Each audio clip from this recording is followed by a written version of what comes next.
العالم كله أصبح يعرفهم ويعرف كفاحهم، إنهم المغاربة.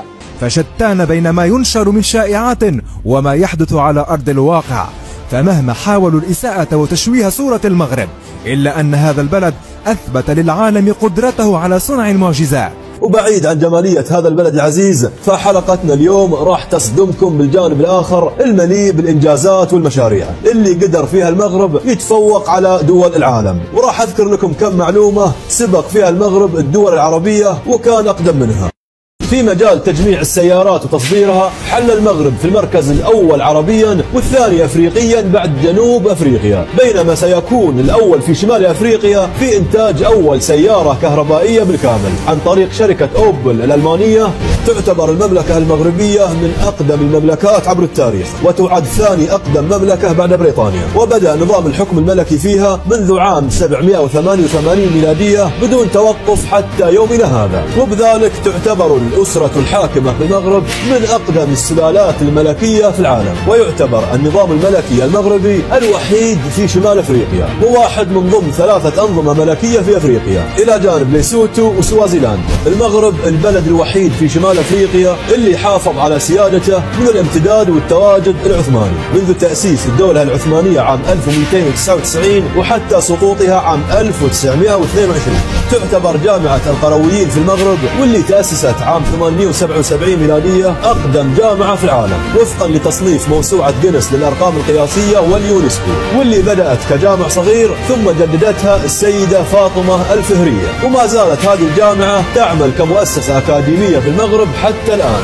يتصدر المغرب البلدان الإسلامية على مستوى دول العالم في عدد حفظة القرآن الكريم بالنسبة لعدد السكان، وتجاوز عددهم تقديريا في 2015 1,100,000 حافظ وحافظة، وقد يتجاوز عددهم اليوم 2 مليون حافظ وحافظة. وتبوأ الكثير من أبناء هذا البلد الكريم مراكز عالمية متقدمة في مسابقات.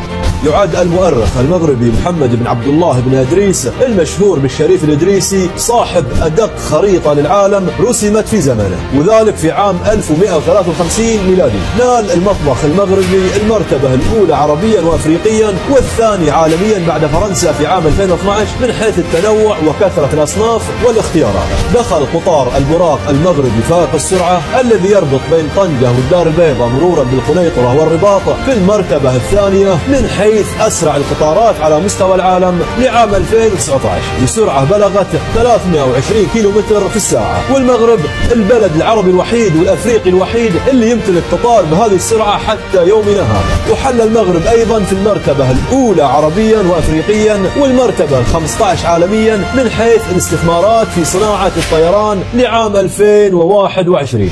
احتل المغرب في صناعة الصيدلة المرتبة الأولى عربيا والثانية أفريقيا في عام 2019 من خلال وجود 51 منشأة صناعية للصيدلة. احتل المغرب المرتبة الأولى عربيا وأفريقيا بالتساوي مع جنوب أفريقيا في عدد الجامعات بقائمة أفضل 500 جامعة عالمية ضمن تصنيف شنغهاي العالمي للحقول المعرفية لعام 2021. البلد الوحيد اللي تنمو فيه شجرة الأرجان بشكل طبيعي هو المغرب، ويستخدم زيت هذه الشجرة بكثرة في الصناعات التجميلية. تعتبر محطة نور ورزازات في المغرب 7 محطة للطاقة الشمسية في العالم يتم إنشائها، وأكبر مزرعة عالميا في الطاقة الشمسية المركزة واللي بدأت بالعمل في عام 2013. تعد مزرعة رياح طرفاية في المغرب ثاني أقوى منشأة لتوليد طاقة الرياح في أفريقيا بقدرة توليد 301 ميجا واط، وتمتد على مسافة 100 كيلومتر مربع، ما يجعلها أكبر منشأة برية في القارة الأفريقية، وتم تشييدها في عام 2015. يعتبر المغرب أكبر مصدر لسمك السردين في العالم، ويمثل إنتاجه ربع صادرات العالم بأسره حسب آخر إحصائيات لعام 2020.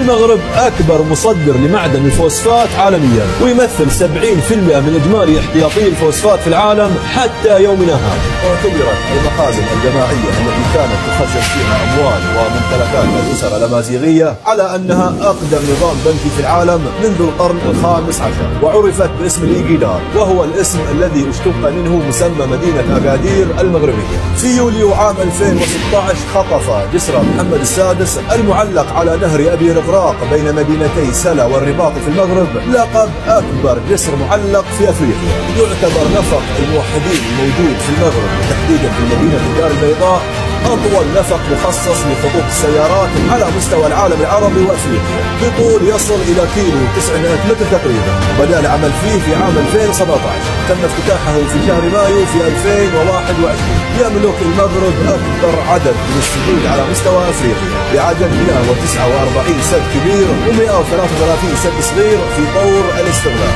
يتواجد في المغرب حوالي 4200 صنف من النباتات العطرية والطبية، ما يجعله في المركز الأول عربيا وأفريقيا وفي المركز الثاني عالميا.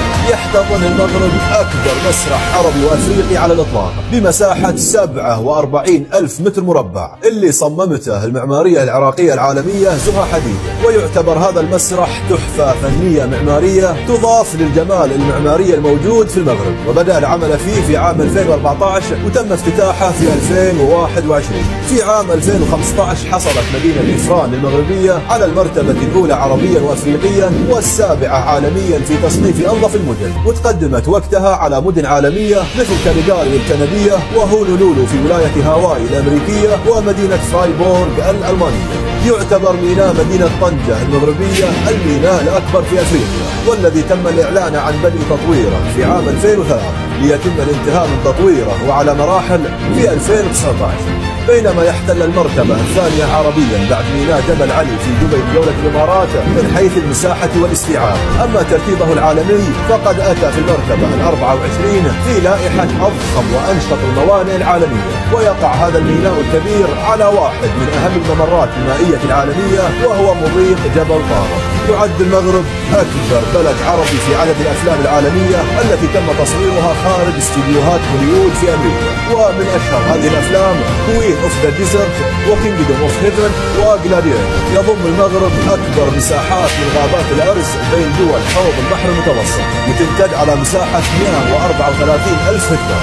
يعد مسجد الحسن الثاني الذي اتخذ من ساحل مدينة الدار البيضاء المغربية موقعا له واحدا من أكبر المساجد على مستوى العالم ومن أجملها، وافتتح المسجد أبوابه في عام 1993، ويعتبر الأكبر مغربيا والرابع عربيا والثالث أفريقيا والثالث عشر على مستوى العالم بحسب تصنيف مجلة كوندي نيست الأمريكية لعام 2018 والمتخصصة في السفر والسياحة. فقد حصل فندق المأمونية في مدينة مراكش المغربية على أفضل وأجمل فندق في العالم. وما يميز هذا الفندق الفخم إنك ما راح تلقى مؤشر عدد النجوم اللي تم تصنيفه فيها، والسبب بحسب مسؤول الفندق لأنهم تجاوزوا الفئة القصوى. يملك المغرب أطول شريط ساحلي على مستوى الوطن العربي بطول 3500 كيلومتر، ويأتي في المرتبة 33 على مستوى العالم في هذا التصنيف، يمتاز بتوفره على واجهتين بحريتين، البحر الأبيض المتوسط والمحيط الأطلسي. المغرب الأول عربيا وأفريقيا والرابع عالميا في مستوى الأداء المناخي للحد من الاحتباس الحراري لعام 2021. في عام 1991 تم العثور على العديد من البقايا البشرية في جبل إيجود الذي يقع في إقليم اليوسفية بالمغرب، وبعد 26 سنة من الأبحاث وبواسطة استخدام التقنيات الحديثة وتحديدا في عام 2017 قدر أن عمرها يعود ل 300 ألف سنة على الأقل، ما يجعل منها أقدم الآثار المكتشفة للإنسان العاقل في العالم. أول بلد في العالم يعترف باستقلال الولايات المتحدة الأمريكية عن بريطانيا كان المغرب، وذلك في عام 1777. وفي 2015 حصلت مدينة مراكش المغربية